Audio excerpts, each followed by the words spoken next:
¿no? No había una teoría, o sea, acuérdense, la química empezó a nacer o a tomar forma desde el tiempo, bueno, desde muy antiguo en realidad, mucho más de lo que una vez uno puede suponer, pero en forma de ciencia, o sea, en forma experimental, verificando, ya con más o menos de 1700 para adelante, eh, que eso es lo que vamos a ver ahora. O sea, la química como ciencia, digamos, ¿no? Entonces, todo esto se ha ido determinando experimentalmente al principio, ¿no? No había una teoría antes, sino que era experimentalmente mucho, es decir, ensayo y error. ¿Entiende la idea, no? A veces hay que probar, si funciona, adelante, y si no se corrige y seguir adelante. Esa es la idea del ensayo y error, no hay otra forma.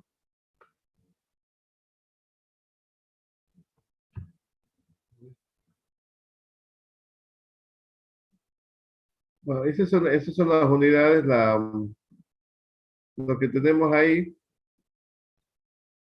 los puntos de la unidad, ¿sí? Entonces, una de las cosas básicas de la química es lo que se llama la ley de conservación de la materia. ¿Mm? Eh, ¿Qué es lo que dice? Que no hay cambio, o sea, en masa, la cantidad total de materia antes y después de los procesos sigue siendo la misma, aunque aparentemente sea distinta, ¿no? Esto es un ejemplo de una reacción química, ¿no? Así como está. Si uno suma, por ejemplo, vamos a ver, eh, hemos visto la vez pasada la idea de átomo. Por ejemplo, si cada átomo, ¿ven? Estos rojos son átomos de oxígeno. Y cada conjunto de estos es una molécula de oxígeno. Entonces, ¿cuántos átomos va a haber acá? Por ejemplo, cuatro, y acá, cuatro. Un carbono, y esto que son acá blancos son los hidrógenos. Entonces, ¿qué nos está diciendo esta ley? Que tanto antes, o sea, si yo pongo a reaccionar cuatro átomos de hidrógeno, vamos a suponer, reacciona de alguna forma, están ordenados de alguna forma o de otra acá, pero siempre están los mismos, o sea, no han desaparecido. ¿Mm? Por ejemplo, esta es ya que estamos con la transformación química, y esto que es la combustión del metano. La combustión del metano es la que nosotros generalmente cuando encendemos la cocina, ¿sí? Se produce para producir energía. Bueno, entonces acá, ¿qué pasa? El metano sale de la línea del gas, consume el oxígeno del ambiente, reacciona, y esto que está acá es dióxido de carbono. Esto se va a la atmósfera. Y el agua en general también, digamos, vapor de agua. Claro, uno podría decir que desaparece, pero en realidad nada desaparece, sencillamente se nos va de la hornalla, queda en la atmósfera. ¿Mm? Y acá, bueno, esto en sí mismo ya es un motivo para reflexionar en el sentido de que si uno enciende una hornalla, imaginen la cantidad de hogares que hacen lo mismo, más la cantidad de vehículos que hacen lo mismo, y entonces la cantidad de dióxido de carbono que existe en la atmósfera es enorme. Por ejemplo. ¿Por qué? Porque no ha desaparecido. Esa es una consecuencia.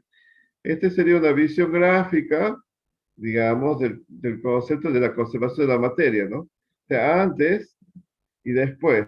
O sea, la cantidad total siempre va a ser la misma. Eso es lo importante que tengamos en cuenta. Así como una ley que parece muy obvia, ¿no? Muy básica en realidad, tiene muchas consecuencias muy importantes, inclusive también en la carrera nuestra, ¿no? En la carrera de ingeniería civil y todas las que estamos estudiando. ¿Mm? O sea, por ejemplo, cuando uno hace una obra, ustedes no sé, pueden ir observando en lo que anda, por ejemplo, en la calle, la cantidad de residuos de construcción y demolición que se generan por, y entonces ese residuo no desaparece porque uno lo saca. En algún lado está. ¿Mm? Bueno, esos son aspectos que hay que tener en cuenta. ¿Qué significa que matemáticamente?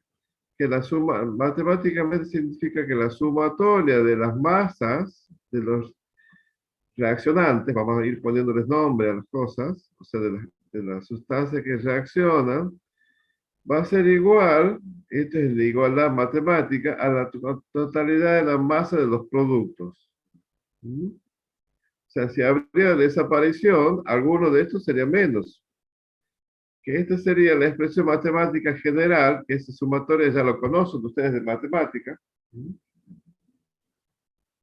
Entonces, esto es importante que siempre se da en los procesos químicos. Inclusive en los procesos físicos también, ¿no?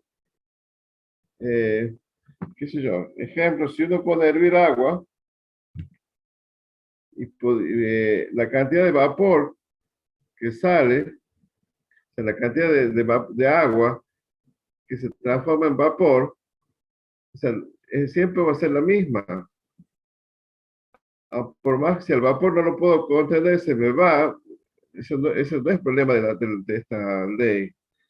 Si yo lo pudiera contener, voy a poder ver que es la misma cantidad de vapor que vino, a ver cómo sería, que se transformó del líquido. Cuando esto es importante, ténganlo presente siempre.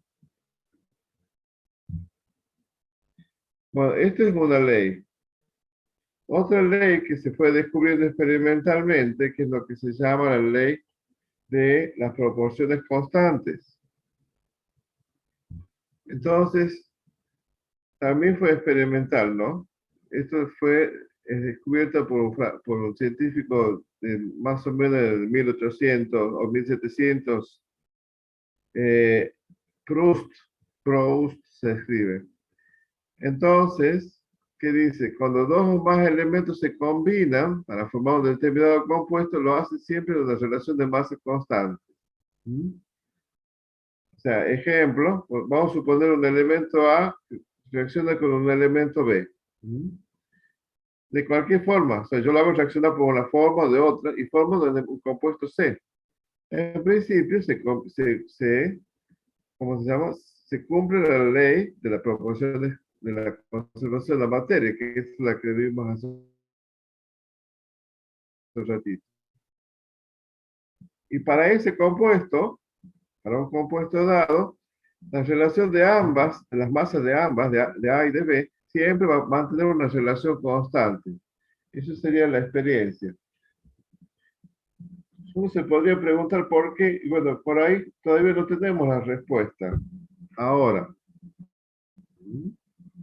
sencillamente es un hecho experimental.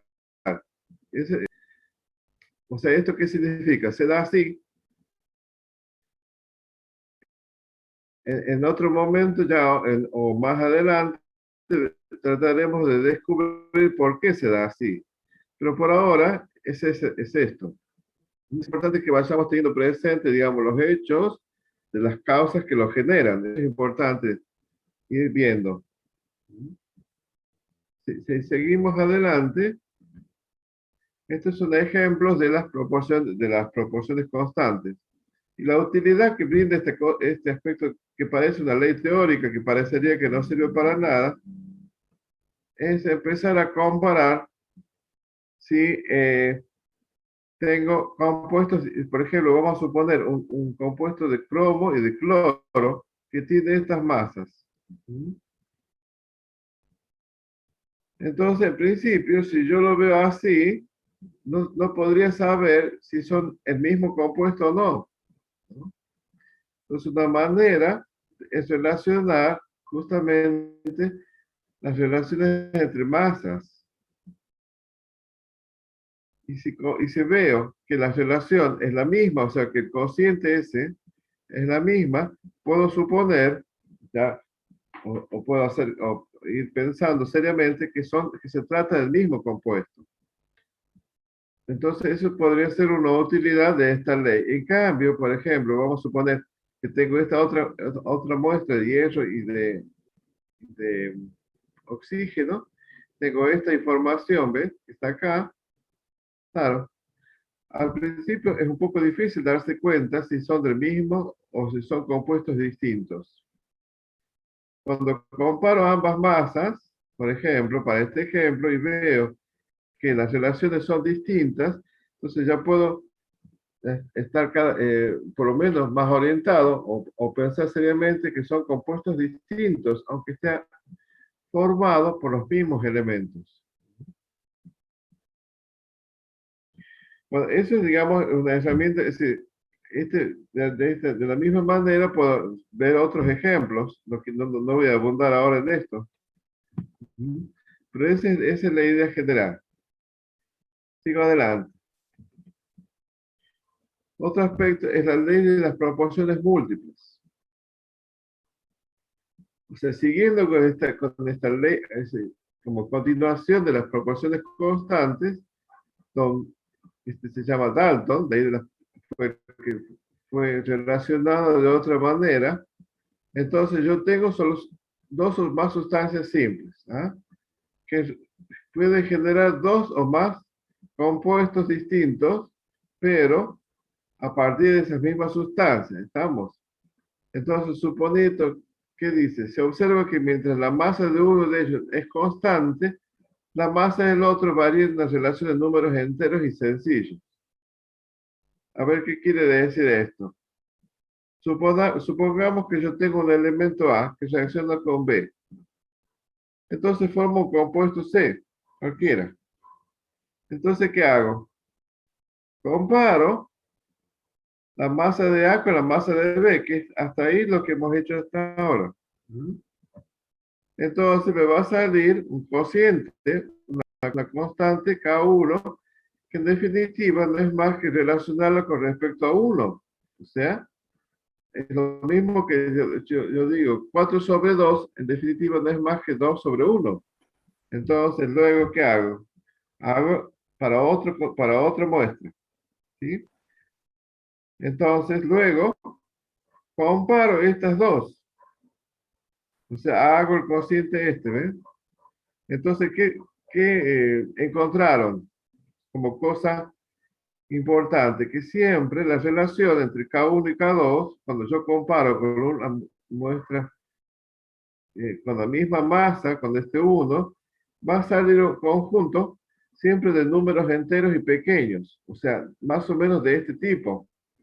2 tercios, 4 medios, y así sucesivamente. O sea, números enteros, no por ejemplo 20.000 sobre 40.000 o 22.000 sobre 5.000, cosas así, sino siempre de esta manera. O sea que esto va dando una pista de cómo se relacionan los compuestos. ¿Mm? Esa es la idea general de la masa, de esta ley de proporciones múltiples. ¿Mm? O sea, volviendo, estoy hablando de A y de B que pueden formar compuestos distintos, ¿no? A ver un ejemplo. Por ejemplo, supónganse el carbono y el oxígeno que forma este monóxido de carbono y los mismos elementos que forman el dióxido de carbono, ¿ves? Entonces, si yo hago las cuentas, ¿sí? ¿Qué veo? Que la relación de oxígeno, por ejemplo, cuando comparo con la misma masa de carbono, es de 1 a 2. ¿Ves? De 1 a 2, de 1 a 2. ¿Lo ven? Entonces, algo me está diciendo acerca de la relación que existe entre átomos, entre la masa de átomos. Acá que quisiera decir que yo tengo el doble de masa de oxígeno con respecto en bueno, perdón, el doble de la masa de oxígeno en este compuesto que con respecto a este. ¿Mm? Esa es la idea. Otro ejemplo, supónganse en bromo, con el bromo, ¿ven? Entonces hago las cuentas. ¿Mm? Hago las cuentas y me sale 3/5. Siempre una relación de números enteros y pequeños. O sea que la cantidad de bromo, por ejemplo, sí, tengo 3 veces de bromo por cada 5 veces de bromo en el otro compuesto. Así sería. Bueno, esto me va dando una pista de que hay algo entero, por ejemplo, que se combina con otra cosa entera, por así decir. Le llamo cosa porque todavía no sé cómo llamarle. Bueno, esta en realidad es la base de estas leyes que hemos visto de la primera teoría química que se llama la teoría atómica de Dalton. Y esa cosa, entre comillas, por supuesto, es lo que le vamos a llamar en principio átomos. ¿Me han seguido hasta ahora? Hola. Sí, profe. Sí, Inge. ¿Ah? Sí, sí. Profe. Sí, profe. O sea, ahora no le llamamos más cosas. Entonces, esa cosa que parece discontinua, ¿ven? ¿Se dan cuenta? Es lo que Dalton le puso átomos. En realidad la palabra átomos ya se la conoce desde la antigüedad, ¿no? Ya de los griegos ya empezaban a pensar que la materia estaba formada por algo indivisible. Claro, por supuesto no lo podían demostrar, pero ya, entonces Dalton que toma la palabra átomo para decir, entonces yo voy a tener cantidades discontinuas de átomos, o sea, el número, en vez de ser pedacitos de cualquier cosa, si yo estas cosas, entre comillas, volviendo, vamos a llamarle átomos. Entonces los elementos van a estar formados por átomos. Entonces, estos elementos químicos que van empezando a hacerse evidentes van a estar formados por átomos iguales. Aunque todavía no conozca la masa de cada uno y las propiedades químicas de cada uno. O sea, entonces yo ya puedo decir que si estamos hablando de oxígeno, va a tener átomos de oxígeno. Todavía no sé mucho. O átomos de cloro, o sea, perdón, estoy hablando de la sustancia, vamos a llamarle cloro, entonces va a estar formado por átomos de cloro. Entonces, lo que podría uno suponer que imaginaba Dalton era que los átomos eran esferas, ¿sí? Cada átomo tiene su propio peso, ¿ve? Su propio volumen, su propio peso. Por supuesto, entonces la cantidad de bromo va a ser proporcional a la cantidad de átomos. Claro, todavía, y piensen ustedes que no, bueno, ¿cuál será la masa de un átomo? Claro, esas serían las grandes preguntas que van apareciendo en la medida que uno va investigando. Sigamos. Entonces, ¿qué dice Dalton? Al combinar para formar sustancias, se combinan átomos. Se forman los compuestos. Entonces, ¿qué otra cosa más? En las reacciones químicas se intercambian átomos, pero ningún átomo desaparece ni se forma ni se transforma en otro átomo. Fíjense que esto va teniendo presente la ley de conservación de la materia, la que hemos visto al principio. Fíjense, esto que está acá va teniendo presente la ley, la otra ley de las proporciones constantes. O sea que esta teoría, el modelo atómico de Dalton, se basa en los hechos experimentales anteriores. O sea que no es que a Dalton se le ocurrió, voy a inventar una teoría sino se va basando en hechos experimentales de gente que ha trabajado antes. Bueno, en realidad nosotros vamos a ir haciendo lo mismo en la medida que vayamos avanzando en nuestra carrera. No vayan a creer o sea, por ejemplo, cuando tengamos que diseñar una obra, un puente o lo que sea, nos vamos a basar digamos, las experiencias de los profesionales anteriores que han estado antes que nosotros. O sea, no es nada del otro mundo. Entonces, volviendo, bueno, acá está, se repite lo que dice acá. Entonces, fíjense, yo tengo acá una sustancia formada por átomos, por la unión de átomos. ¿Ven? En este caso sería el propano. El propano, ¿sabe qué es, no? Sí, es el gas envasado, ¿no? Es el gas envasado, el gas de garrafa. Fíjense que reacciona con el oxígeno, lo representamos de esta manera, va a formar dióxido de carbono y agua, y produce calor. ¿Qué genera? Entonces siempre lo que dice Dalton, es un reacomodamiento de los átomos. Nada desaparece. Eso es lo que dijimos hace un rato. O sea, este dióxido de carbono, por supuesto, en la práctica se va, y nosotros nos quedamos con el calor que produce la reacción química, pero no desaparece. Primero que todo, bueno, yo no me voy a entonces por la nacionalidad alemana. ¿Qué pasa? Para uno no obtener sé la quién nacionalidad está. necesita trabajar, estudiar y aportarle al país. Aquí no funciona como en Gringolandia, que te la dan por estar casada con un alemán. No, no, no. Aquí tú tienes que trabajar y demostrar que te mereces eso. Hay alguien que tiene algo abierto ahí. Bueno, sigo.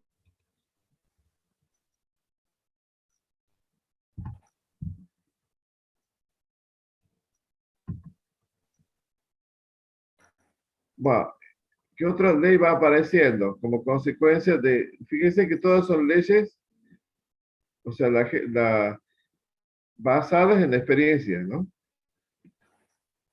En la continuación sigue la ley es decir, después, la ley de volúmenes es decir, en sustancias gaseosas. Entonces, Guy Lussac, ¿qué experimenta? ¿Cómo se combinan los gases? ¿No? Entonces, si yo mido en las mismas condiciones, por ejemplo, una atmósfera, vamos a suponer, y a 0 grados, entonces, ¿qué descubre? Que también los volúmenes con los cuales se relacionan, o sea, por ejemplo, si yo acá, en vez de ser 2 volúmenes, son 2 litros, vamos a suponer, y esto también lo hacen en un número entero, una relación de números enteros y pequeños. O sea, la mismo tipo de relación que habíamos visto antes. Entonces, ¿qué va diciendo, qué va sugiriendo este? Que si los volúmenes se relacionan en números enteros y pequeños, las partículas que lo forman van a ser también relacionadas en números enteros y pequeños. Y estas partículas luego, estas, se les llamó moléculas. O sea, vamos a suponer, si este es el hidrógeno, en vez de pensar que son el hidrógeno, que es un átomo solo de hidrógeno, entonces, ¿esto qué va probando? Que el hidrógeno en realidad se va a formar en su estado natural como 2 átomos de hidrógeno. O sea, este sería el hidrógeno. Y este sería el oxígeno. Y así se va formando en la atmósfera nuestra, por ejemplo. Y esto, si uno ve cómo reacciona, este, por ejemplo, va a tomar 2 de hidrógeno. Haciendo las cuentas así, entonces, la manera de explicar esta reacción, y así varios ejemplos más, que las moléculas, salvo un determinado tipo de gases que ya vamos a ver, son diatómicas, ¿ven? Este 2 acá significa que esta molécula, este conjunto, está formado por átomos de hidrógeno. Y así, y así. 2 átomos de oxígeno. Y esto que tenemos acá, tenemos una molécula de agua. Bueno, acá tenemos una sustancia pura compuesta, ¿ves? Es lo que habíamos visto en la clase pasada. Y acá tenemos una sustancia pura simple. Entonces, lo esencial de esta ley es esta. Se relaciona en números enteros los volúmenes en números enteros y pequeños. Sigo adelante. Entonces, en base a esto, don Abogado, fíjese, dice, para que demuestra que si yo tengo el mismo volumen a las mismas condiciones de presión y temperatura, que necesariamente tengo que tener el mismo número de moléculas. Es lo que, digamos, propuso Avogadro. Y que también, por supuesto, la mayoría de los gases van a ser diatómicas. Eso es lo importante. O sea que cuando hablemos de gases, salvo que estén en condiciones muy especiales, van a ser diatómicos.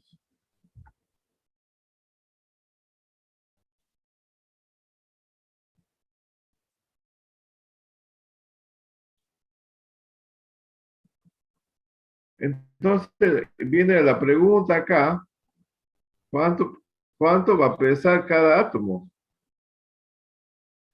Y la verdad que era un problema. Entonces, cómo se resuelve? En principio, o sea, ¿qué decía Dalton? Que cada átomo tenía una masa característica. Entonces, una manera, como no se puede pesar cada átomo en forma absoluta, es comparar con algún patrón. Bueno, ese es el concepto de patrón, ustedes ya lo han visto en física en realidad.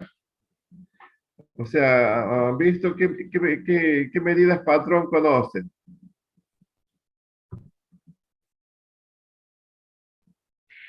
¿Cómo en qué? El metro.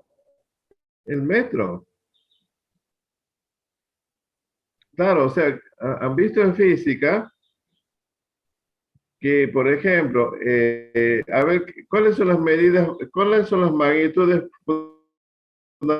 fundamentales? A ver qué les Longitud, parece. tiempo y ¿Y qué más? Volumen. El volumen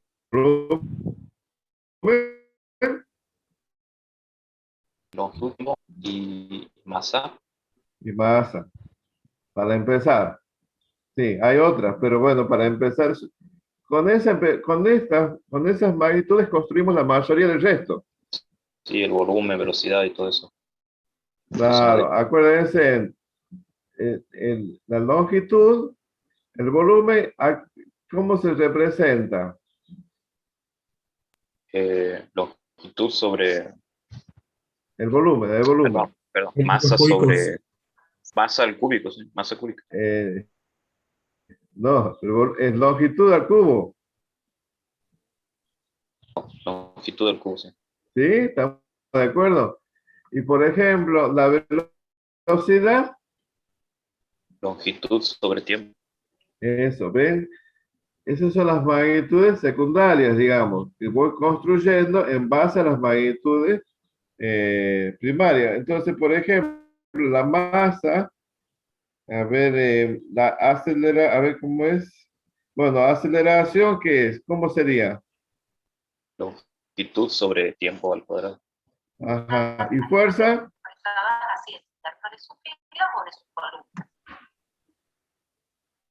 Acuérdense, la fuerza con Masa por ¿Ah? la masa por la aceleración. Ven que siempre se puede terminar expresando en términos de magnitudes. Las magnitudes, Fundamentales. ¿cómo se llama? Fundamentales. Eso, fundamentales. Bueno, y acá es lo mismo. Pero viene la otra pregunta. Cuando yo hablo de tiempo o hablo de longitud, tengo que comparar con algo, porque si no mi tiempo puede ser el mismo, distinto del de ustedes, o así, qué sé yo. Mi segundo no es lo mismo que el segundo de ustedes. ¿Y de qué estaríamos hablando? Entonces, ¿qué necesitamos? Que lo han visto, lo tienen que haber visto en física. Una referencia. Claro.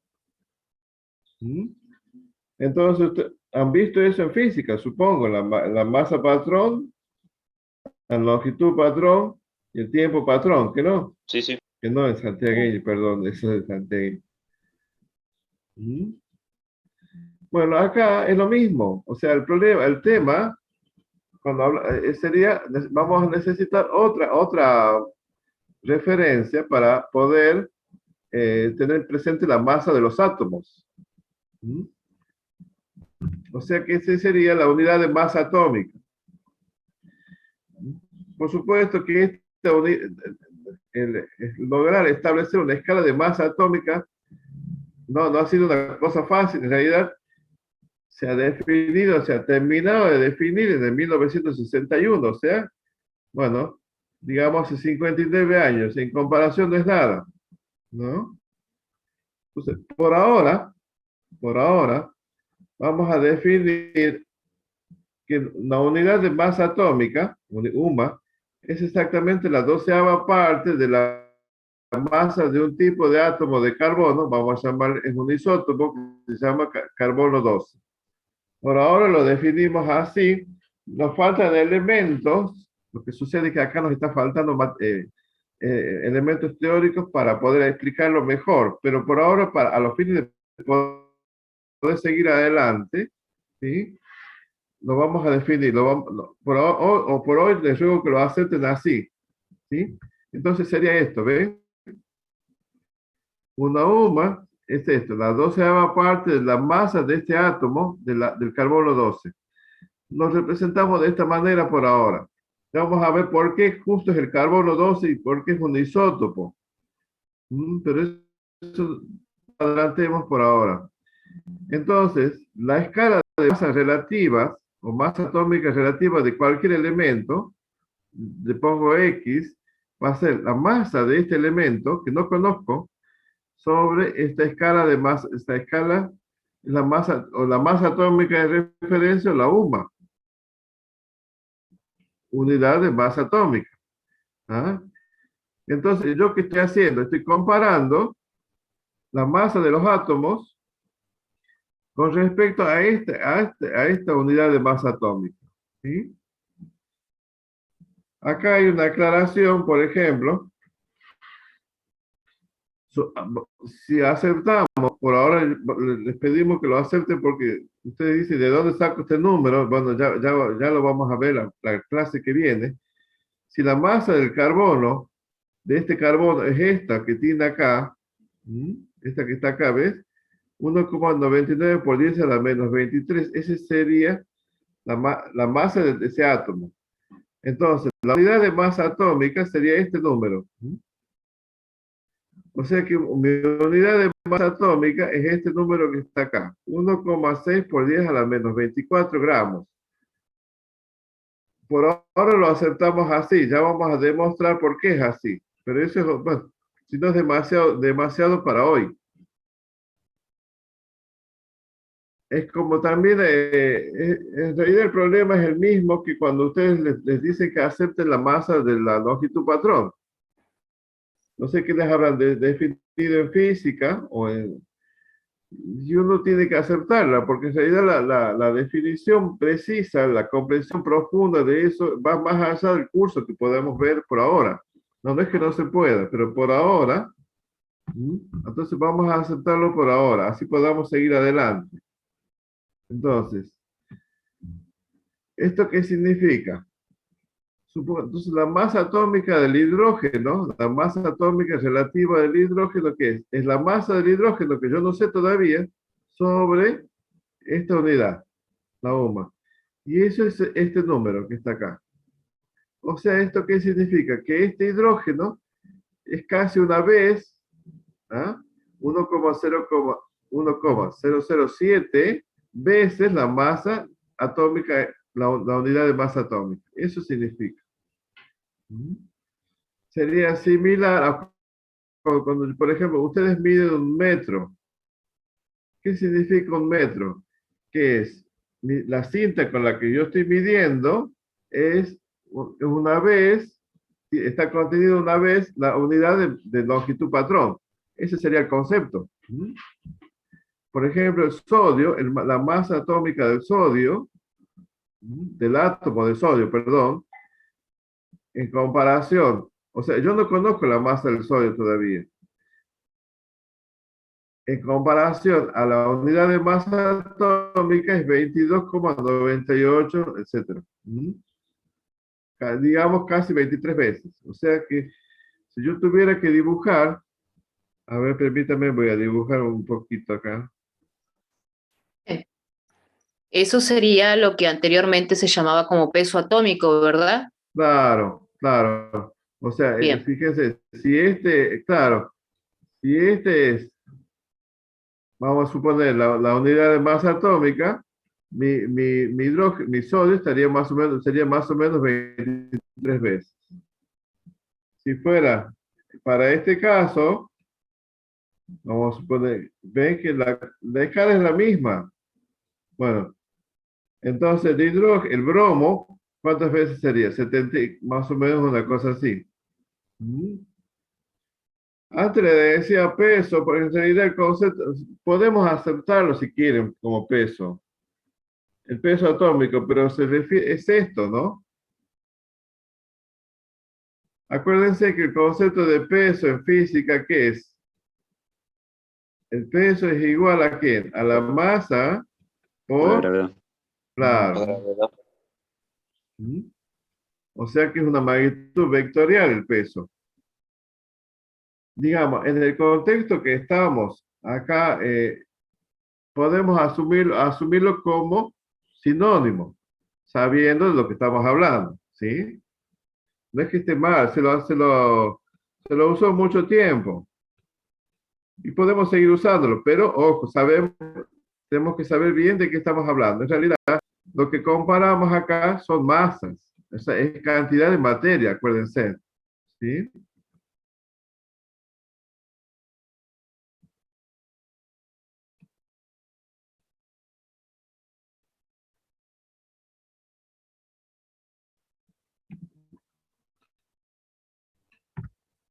Bueno, entonces, ejemplos, bueno, acá, por ejemplo, son otros, eh, fíjense, esta es la masa del carbón. Bueno, por ahora, digamos, la aceptamos así, después ya vamos a demostrar por qué es así. Y esta es la masa de un átomo de magnesio. ¿Mm? Si comparamos este número con este es 24. O sea, ¿qué quiere decir? 24 veces la masa, la OMA. Eso es lo que quiere decir la masa atómica de referencia. ¿Mm? Y así sucesivamente. Este es el hierro, pues, y eso es lo que cuando ustedes tengan su tabla periódica, acá está redondeada la cifra entera. ¿Mm? Bueno, ese es el concepto que es importante que entendamos.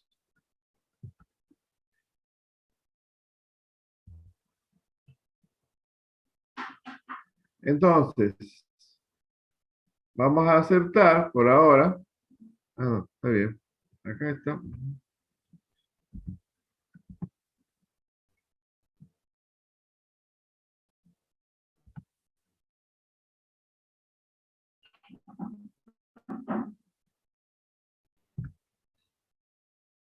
¿Cómo calculo las masas atómicas de los compuestos, o sea, de las sustancias compuestas? Y bueno, de la misma manera, como si supónganse que yo quiero calcular la masa de un auto. Vamos a suponer, conociendo las masas de los elementos que la forman, la rueda, el volante, el motor, etcétera. Entonces, ¿cómo se hace? Y sumo las masas. Acuérdense que las masas es una magnitud. ¿Qué tipo de magnitud es? Ay, no me acuerdo. ¿Cómo dice? La Fundamental. magnitud masa. ¿Ah? Fundamental. Escalar o ¿ah? Ah, escalar, sí. Escalar. Entonces, de la misma manera, o sea, yo puedo sumo las masas de los componentes. ¿Y acá qué hago? Lo mismo. ¿Mm? Entonces, supónganse, la masa atómica relativa del sodio va a ser 23. Entonces, si yo ahora, por ejemplo, la masa atómica relativa del oxígeno molecular, ¿cuántos tengo? 2. Entonces voy a tener 2. 32, quiere decir. ¿Mm? Y así para calcular las masas de los compuestos, sumo las masas de los atómicas relativas de cada elemento. ¿Mm? Sigo adelante. Entonces, como consecuencia de esta, a ver, me estoy haciendo. una magnitud que es importante que definamos ahora, como consecuencia de esto, es el concepto de mol. Entonces, la pregunta que cabe, entonces, si yo tomo como referencia, vamos a suponer el carbono 12, ¿se acuerdan? Es la masa, la unidad de masa atómica, es la 12ª parte de esa, del átomo del carbono 12. Entonces, si yo tomo, entonces se elige el carbono 12, vamos a ver por qué. Exactamente, eh,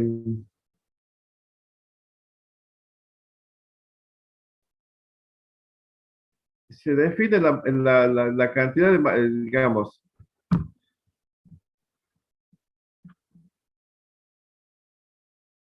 la cantidad de sustancia, o sea, el número de partículas fundamentales, eso significa el mol, cantidad de sustancia que contiene tantas entidades, o sea, ¿esto qué significa?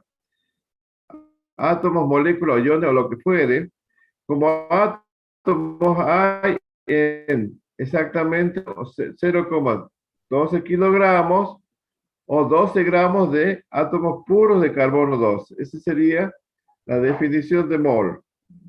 Y entonces, ¿cuántas partículas va a haber? Cuando yo comparo, vamos a decir, ¿cuántos átomos en 12 gramos de carbono? Entonces, esto se define como un mol.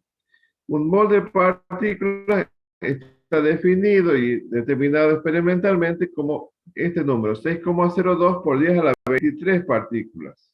Eso es lo que se define como mol. Entonces, por ejemplo, un mol de carbono 12, perdón, 12 gramos de carbono 12, de átomos puros de carbono 12 van a tener este número de partículas. Entonces, si yo ahora, por ejemplo, comparo, vamos a decir, ¿cuánto era la masa? Entonces, por ejemplo, si yo tengo 79,9 gramos, ¿esto qué significa? Este 79 es la masa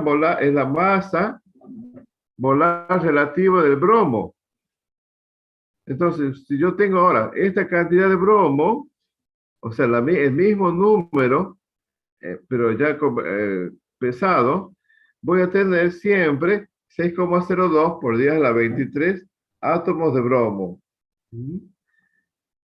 Entonces, la masa atómica relativa del aluminio es 27. Si yo tomo 27 gramos, en esos 27 gramos van a estar contenidos la misma cantidad de átomos de aluminio, o sea, 6,02 por 10 a la 23 átomos de aluminio. Entonces, ¿esto qué es? En todo esto voy a tener un mol de aluminio. Acá un mol, por ejemplo, en 200,6 gramos de mercurio, este mercurio, va a haber acá 6,02 por 10 a la 23 átomos de mercurio, y así sucesivamente. O sea, cuando yo tomo una masa igual a su masa atómica relativa, voy a tener la cantidad, voy a tener exactamente lo que se llama el número de Avogadro de partículas. En este caso serían átomos. Entonces ya tengo una referencia. Por ahora un poco la vamos aceptando así para poder hacer los cálculos de estequiometría. Y experimentalmente se demuestra cuando yo tengo gases a estas condiciones de presión y temperatura, ¿no? Ojo, son las condiciones normales, una atmósfera y 0 grados centígrados, o sea, 273 Kelvin. Entonces, los gases, cuando están a esta temperatura y esta presión, van a ocupar un volumen de 22,4 litros. O sea, eso es un hecho experimental. Casi que es una constante, ¿ven? Entonces el volumen de los mismos gases es el mismo. ¿Y qué cosa voy a tener? ¿Se acuerdan de Avogadro? Que decía que voy a tener el mismo número de partículas. Bueno, el mismo número sería 6,02 por 10 a la 23. En este caso, moléculas. Moléculas de nitrógeno, de hidrógeno, a la misma temperatura y la masa del gas, por supuesto que va a ser distinta. ¿Por qué? Porque cada molécula va a ser distinta. ¿Ven? Y acá tenemos el número de moléculas, va a ser igual, ¿ven? Eso es importante. O sea que yo con esto ya puedo, con esta base, ya puedo empezar a hacer los primeros cálculos. Entonces, ejemplo, vamos a suponer, si yo tengo 5 moles de átomos, ¿cuántos átomos de hierro ¿qué masa de átomos de hierro van a estar contenidas en 5? Entonces, la relación, un mol de átomos de hierro va a tener 55,8 gramos. Y eso siempre va a estar, va a tener la misma cantidad de átomos de hierro. Entonces, siguiendo. Entonces, hago las cuentas. Fíjense que esto sería como una regla de 3. Una regla de, o sea, proporción, en definitiva, no es más que eso. Lo podemos ver de esta manera. O sea, si un mol de átomos de hierro tiene una masa de 56 gramos, 5 van a tener X. O sea, X es la incógnita. Entonces, 5 moles de átomos van a tener 280 gramos.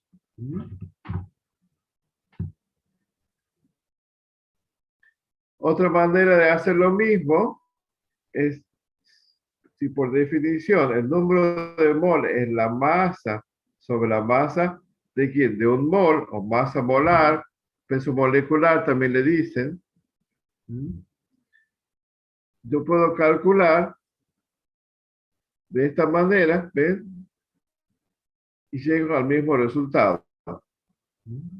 Es la masa de hierro que está en 5 átomos. O sea, de la misma manera puedo hacer con otras cuentas.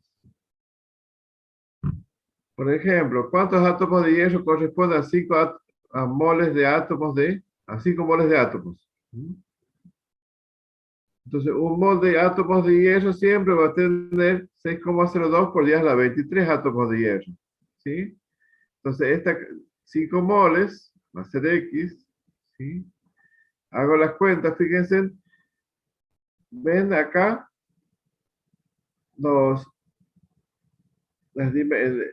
siempre tengo que tener presente cuando ustedes hagan los cálculos el análisis dimensional. Si me piden átomos, el resultado me tiene que dar en átomos. Si eventualmente no sale el resultado que uno espera, algo no lo hice bien. O sea, es motivo de revisar. Entonces, supóngase el número de moles, ¿qué es? El número de átomos, yo tengo desconocido, sobre el número en definitiva, ¿qué sería? El número de Avogadro. Entonces, el número total de átomos incógnito va a ser el número de moles por el número de Avogadro, en definitiva. Número de átomos por mol. Fíjense acá, ¿ves? Va quedando.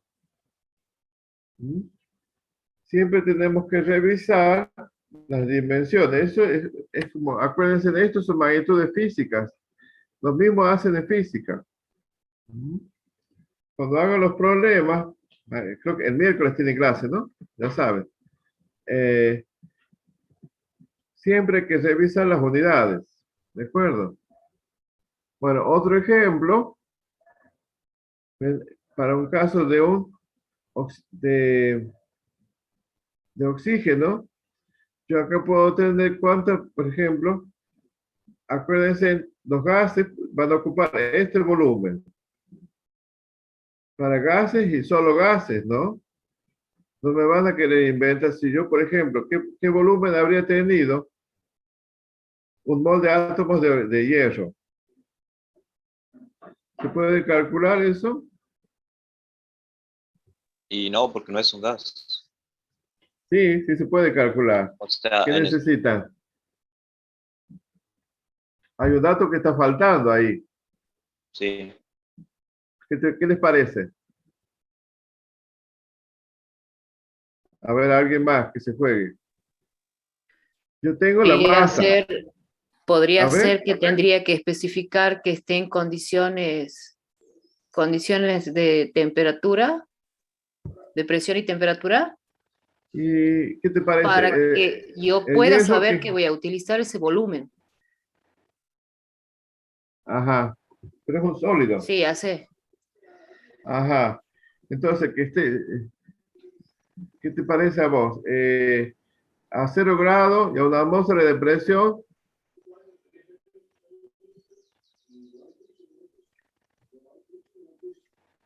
para que esté en estado gaseoso, ¿qué les parece a ustedes que tendría que suceder?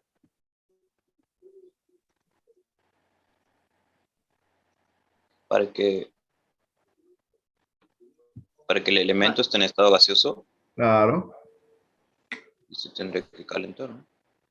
Sí, mayor Tendríamos temperatura. que conocer su punto de ¿Cuánto? Piensen. ebullición. Claro. ¿Cuánto? ¿Qué les parece? 100 grados, 200, 1000, 2000, 3000. Mucho. Mucho. Mucho proceso.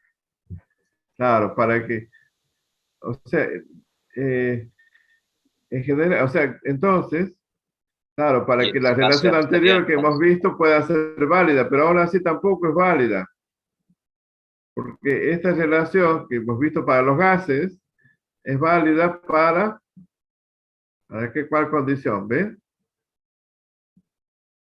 O sea que si el elemento no es gaseoso a esa condición, ¿ah? No es válida la relación. Nunca vamos a tener 22,4 litros. O sea, esto siempre va a ser este valor siempre y cuando se cumpla esta condición. ¿Sí? Si yo tengo un elemento, por ejemplo, vamos a suponer que sea agua. ¿Qué les parece a ustedes? A esa condición, ¿cómo estaría el agua? y el agua estaría En estado líquido. sólido, Sólido. No, O sí, sólido, estaría en justo pasando a equilibrio, sólido. sí. Y por sí, 0 grados. o sea que yo no puedo hacer cálculos de volumen suponiendo que sea agua, para el agua. Si fuera hierro, ¿en qué estado estaría? Sólido. Sólido. Sólido, sí, sí. O sea que para eso no es válido. Si fuera, por ejemplo, oxígeno, ya podría ser que sí. ¿Y metano? Bien. Y sí, porque Y es un sí, gas a claro. temperatura. Y sí, claro. Digamos, para los gases con los que con los que vamos a trabajar, sí, en general sí, digamos. Para esta temperatura y a esta presión, que es una presión relativamente baja, ¿no? Podemos aceptar que para los gases en general esto es válido, ¿sí? Pero cuando pasamos a estado sólido, por ejemplo, trabajo con un sólido, eso no puede ser. Pero ahora sí, yo puedo decir, bueno, ¿qué volumen va a tener un molde hierro? Me está faltando algo acá. ¿Qué les parece? ¿Qué puede ser? Es una propiedad intensiva. O sea, no puede ser esto que hemos visto hace un rato, no puede ser. Entonces, ¿qué les parece a ustedes? ¿Qué datos podría estar faltando para poder estimar el volumen del hierro de 55,8 gramos de hierro? Es física.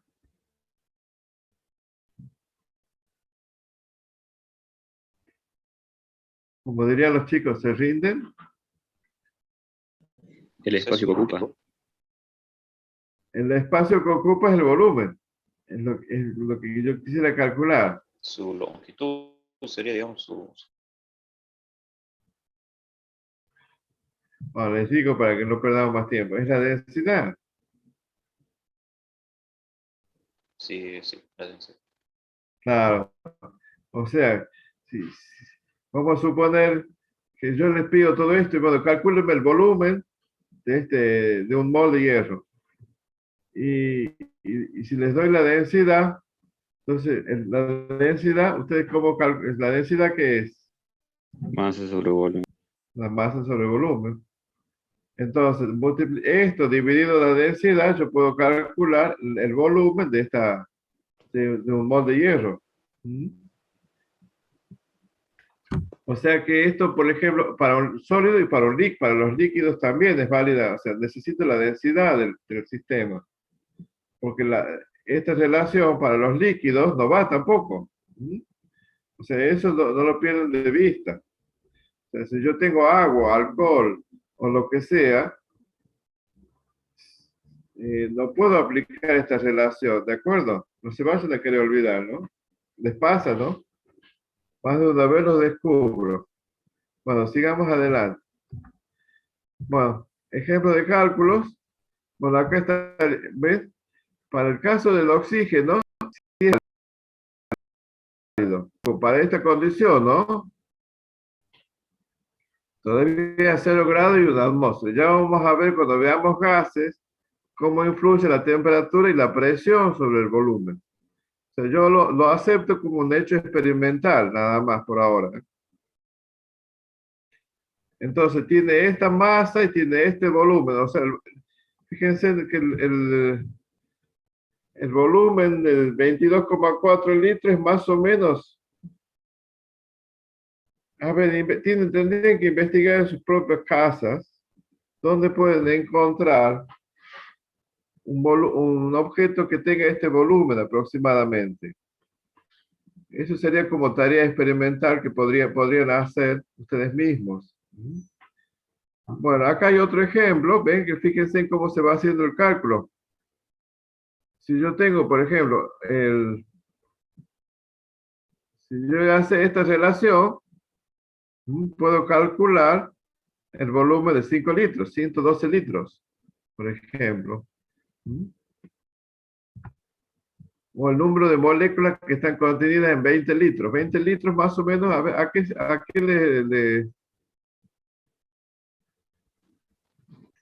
a ver, se Balde. asemeja a un Balde. balde, bien. Un balde de pintura. ¿Han Claro. visto los baldes grandes de Sí, pintura? sí. Bueno, ahí tenemos 20 litros. Las macetas. Eso mismo, ¿ves? Eso es importante cuando, como tarea para la casa, vamos a decir, cuando uno ve, 20 litros, 100 litros, poder ir más o menos teniendo una idea o se puede medir, inclusive ustedes mismos lo pueden calcular midiendo. Entonces, cuando yo digo 20 litros, tengo 5 o 50, ya tienen una idea física en la cabeza de cómo va a ser. Bueno, entonces vamos a suponer que si yo tengo esta relación, ¿ven? Para el oxígeno, ¿cuánto será 20? ¿Se dan cuenta? Cuando este es el cálculo. De la misma manera lo puedo calcular, fíjense, ¿ven? El número de moléculas por mol, ¿qué sería? Estos son los 22,4. Perdón, los números de moléculas por mol. Acá está, ¿ves? El resultado es el mismo. Sigo adelante. Bueno, cuando yo tengo una fórmula dada, que ya van a seguir practicando la clase que viene, yo puedo, a partir de la información que me da la fórmula, ya puedo conocer cuánto tengo de qué masa hay o qué masa o porcentaje hay de cada elemento que lo forma. Entonces, esto me da una pista cuando uno hace los análisis químicos, por ejemplo, de qué elemento se trata. Entonces, supónganse, yo conozco la fórmula del dióxido de carbono, la masa de la fórmula, masa formular, que es la suma de las masas, acuérdense, bueno, esto va a ser 44 gramos por mol, o sea, es decir, por mol, quiere decir 44 gramos por cada 6,02 por 10 a la 23 moléculas de dióxido de carbono. Eso significa. Y acá lo mismo. Entonces, supónganse el porcentaje de carbono, ¿qué es? Hago la cuenta Acá no está, confuso está. Ah, sí, es Es una 100 regla de por, 3, sí. es una regla de 3, 27,3%, o sea, ¿qué significa? Tengo 27 gramos por cada 100 gramos de dióxido de carbono y así sucesivamente. En el caso de hidrógeno, bueno, acá están los números. Este número significa por cada 100 gramos. Ese se llama la composición porcentual. O sea que yo puedo, ya sabiendo las fórmulas, o sea que las fórmulas químicas no solo es la fórmula en sí misma que tengo que, sino que me da bastante, me da información más allá de lo que uno va suponiendo, ¿no? Eso luego lo van a ver a ver, no sé si lo llegaron a ver este miércoles. Sigo adelante. Bueno, una reacción química. Ya hemos visto algunos ejemplos. ¿Sí? Es el proceso por el cual las sustancias cambian para formar otras nuevas.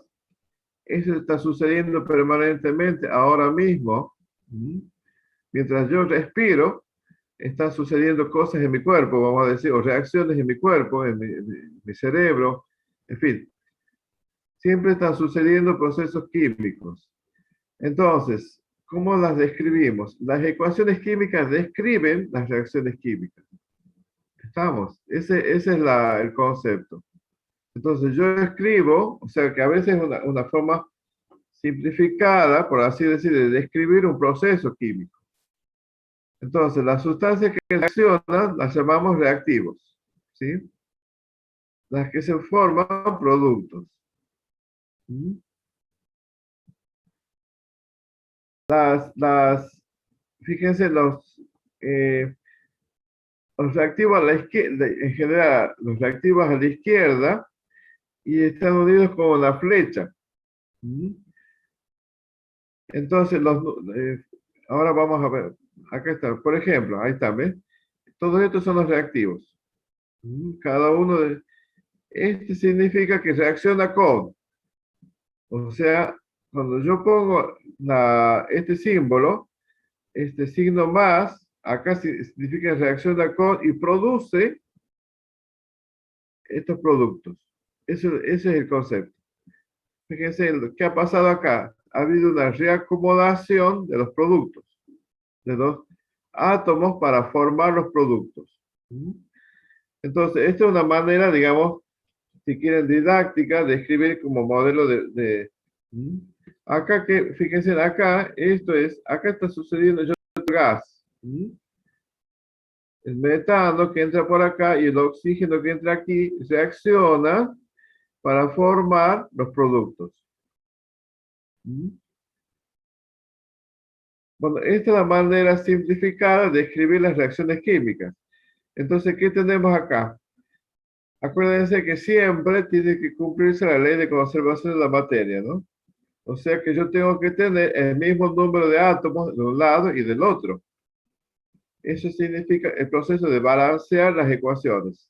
Entonces, yo primero puedo presentar las ecuaciones, pero luego siempre tengo que balancearlas, si no, no cumple. Y acá tengo varios tipos de reacciones.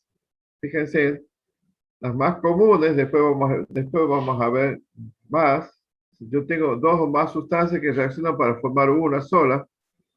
Este ejemplo es el apagado de la cal. No sé si ustedes han visto cuando se compra cal viva y hacen esas canchas los albañiles y le agregan agua para formar el dióxido de carbono, perdón, el hidróxido de calcio. Eso es la cal apagada.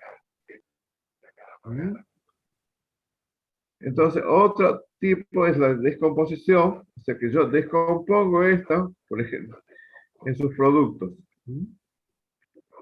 Otro ejemplo es cuando un ácido reacciona con una base, ya un hidróxido, esto es un hidróxido, y forman sal más agua.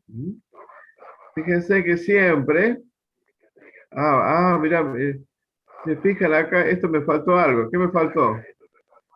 ¿Lo ven? Ahora que me doy cuenta.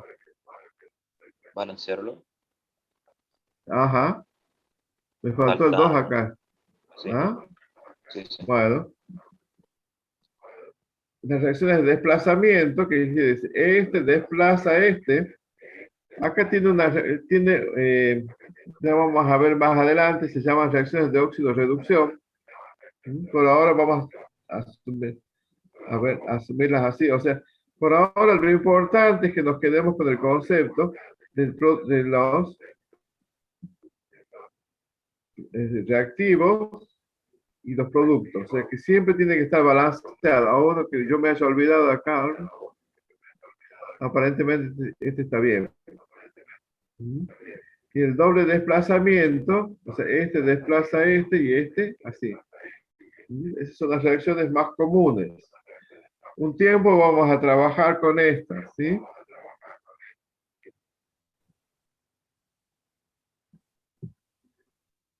Bueno, ¿cómo balanceamos? Sobre la base de la ley de conservación de la materia, ¿sí? Siempre debe aparecer el mismo número de átomos de cada uno, que eso fíjense que ya lo fuimos notando. Este es un ejemplo. Esta es la combustión del metano. ¿Ves? Ahí está balanceado. Entonces yo tengo un mol, 2 moles, ¿ya? Si lo multiplico por la masa molar, ¿sí? Entonces, ¿cuál es la conclusión? Si tengo número de moles de cada átomo iguales en cada lado, tengo necesariamente que tener la misma masa en cada lado. Bueno, este es un ejemplo desarrollado para este caso. Ustedes mismos pueden hacer como ejercicio, demostrar si se da con otras reacciones. Por ejemplo, con esta que hemos visto antes, ¿no?